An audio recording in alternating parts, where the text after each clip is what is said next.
રાજ્યમાં મોંઘા વીજળી સામે લોકોને જાગૃત કરવા માટે આપના કાર્યકરો ઘરે ઘરે જશે। 200 યુનિટ વીજળી નાગરિકોને ફ્રીમાં આપવા માંગ। ખેડાની હરિયાળા ચોકડી પાસેથી ટેન્કરમાંથી ગેરકાયદેસર પેટ્રોલ ડીઝલનો જથ્થો ઝડપાયો, 5 લોકોની અટકાયત।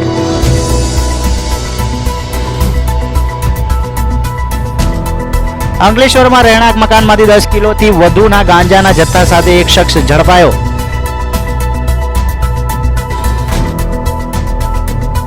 જેતપુરના વાળા ડુંગરા ગામે વીજ કરંટ લાગતા 2 યુવા ખેડૂતના મોત। ગયા વર્ષે જ બંનેના લગ્ન થયા હતા।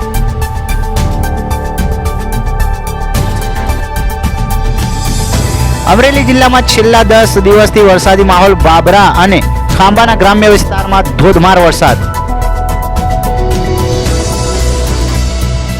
દાદરા નગર હવેલીના ખાનવેલ દૂધની રોડ પરથી 2 દુકાનોમાંથી ગેરકાયદેસર ગુટકા અને તંબાકુનો જથ્થો ઝડપાયો।